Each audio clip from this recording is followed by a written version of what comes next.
This tiny, dingy closet is where I do all of my 3D printing. It's been neglected for years, and it looks disgusting. The table is small, old, and beat up. There's a pile of shoes and various unorganized cables underneath, not to mention all of the scraps on the floor from those times where I was just too lazy to walk my skirts and various printer poop to the trash. Oh, and there's an old skateboard in the corner for some reason. How's it going, everyone? My name is Corey. Follow along as I transform this embarrassing slop pit into a beautiful minimalistic space with a custom floating table for my 3D printers. I'll also be making custom damper pads for both my Ender 3 and my Bamboo Lab A1 to keep vibrations down. Finally, I'll be showcasing my creative and convenient waste collection solution so that no more printer poop ends up on the floor. Oh, and did I mention I'll be doing all of this for under $100? Make sure to stay tuned until the end of the video where I'll break down the final cost of everything.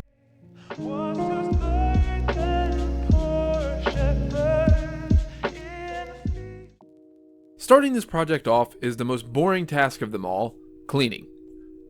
I have to admit, I hate cleaning if you couldn't tell by the state of this closet, but over the years I've come to learn that it's easier to just keep things clean rather than needing to come back and clean it all at once when it gets out of hand. That's why later in this video you'll see that I came up with a very simple yet functional waste collection solution that stays hidden, but is also always immediately accessible and super convenient.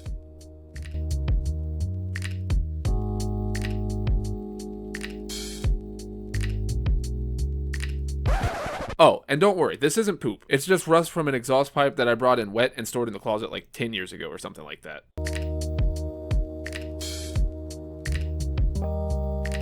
After removing everything from the closet, I started to sweep the larger scraps from the floor with a broom so that I could vacuum up the rest. Honestly, I'm planning on making this video a two-parter because I have some more ideas in mind for this closet that just wouldn't fit into the budget, such as ripping up this garbage carpet and laying down vinyl flooring as well as proper filament storage. I'm using the vacuum hose here because the belt on my vacuum broke and I ordered one like 3 days ago, but that Bezos guy is still yet to deliver it, so I'll just have to make do.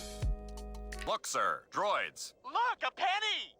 Finally, I pulled the carpet back in preparation for painting. Honestly, pulling the carpet back here is completely unnecessary, but I didn't buy any plastic to cover the floor, so I decided it would be easier to just do this than to go all the way back to the store and spend more money.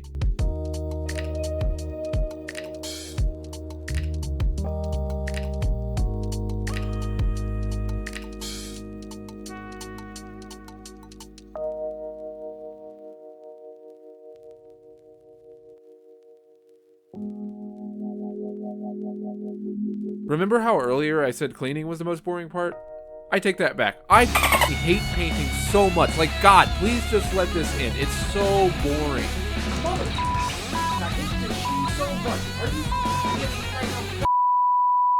While the paint was drying, I started to work on the table. I started by cutting two 5-foot pieces of 2x4 with my miter saw.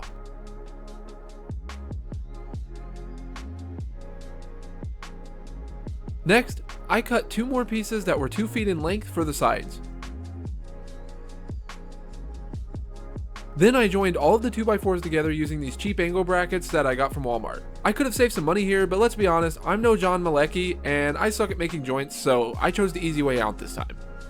Now it's time to make the tabletop. So I cut some plywood with my circular saw, using a yardstick as a guide to keep the cut straight because I'm broke and I can't afford a track saw.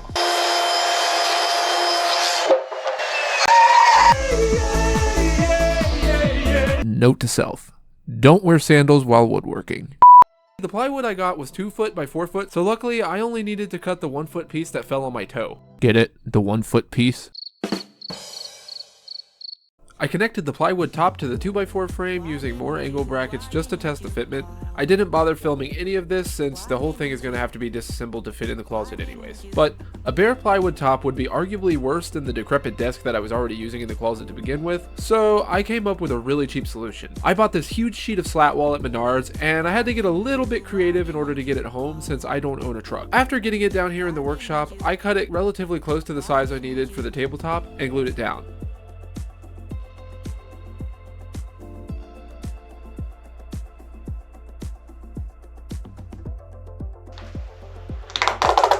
Oh no, come on. And of course I ran out of glue. All of the stores were closed at this point, so I decided to just send it with what I had, and it ended up working out. I didn't have a ton of clamps, so I just placed a bunch of tools on top to hopefully hold it in place while the glue dries.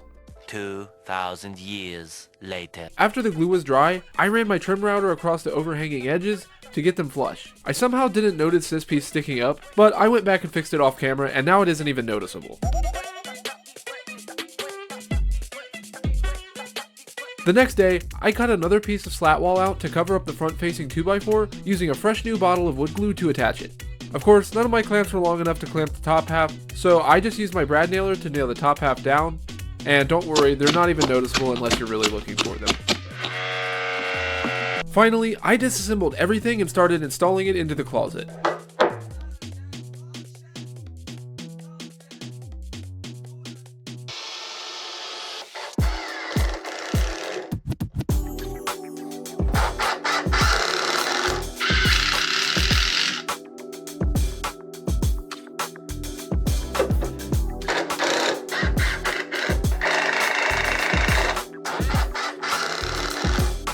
Hey, real quick, I just wanted to say thank you all so much for supporting the channel. If you've made it this far into the video, you can let me know by commenting the word functional in the comments down below. And if you're enjoying the content, be sure to like and subscribe. I'm a really small channel, so it helps out a lot.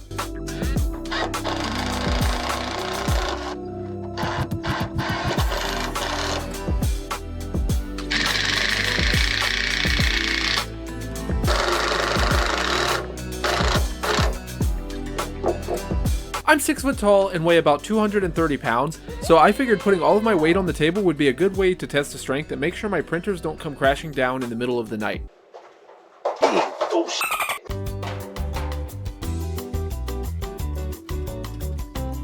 Alright, so the table may not come crashing down, but the light definitely probably will. After the table was installed, I realized I forgot to make a hole for the cables to run through. Simple fix, I'll just make one with my hole saw. I later designed a cap to cover the hole.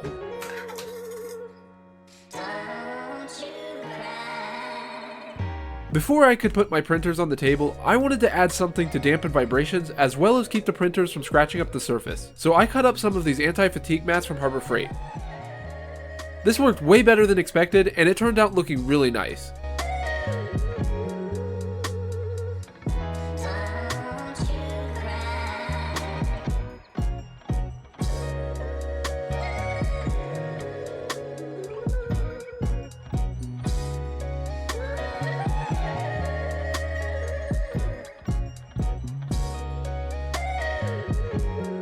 I also mounted a power strip underneath the table and printed some of these cable hooks to help with cable management.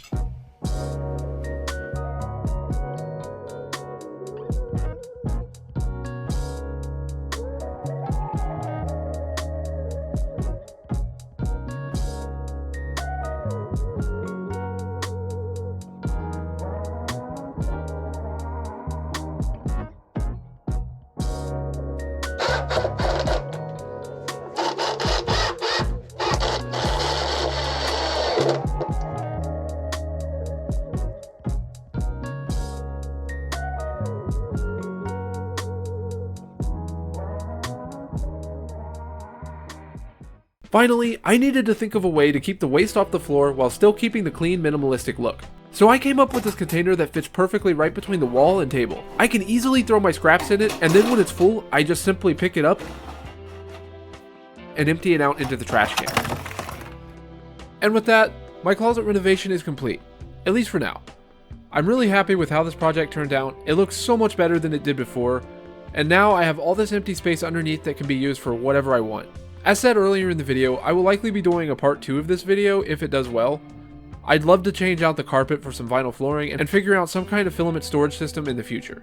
As promised at the beginning of the video, I'm now going to go over the final cost of this entire build. First off, I spent $7 for each sheet of 1/2-inch plywood, $4 for each of the 2x4s, $20 for the slat wall sheet, $3 for each pack of angle brackets used, which come in a pack of 4, $3 for the pack of mending plates, $4 for the other pack of angle brackets that I used to build the frame, and $15 for the can of paint, bringing the total cost of this build to about $74 if you don't count the cost of glue and screws. Thank you so much for staying until the end. If you enjoyed this video, be sure to subscribe and hit that bell icon so you won't miss any future videos. And if you want to see how I built this awesome little computer monitor, be sure to hit the suggested video on your screen right now. I'm sure you'll enjoy it. I can't wait to see you all in the next one. Later. of making me sweat. When you walk in the room, my heart skips a beat.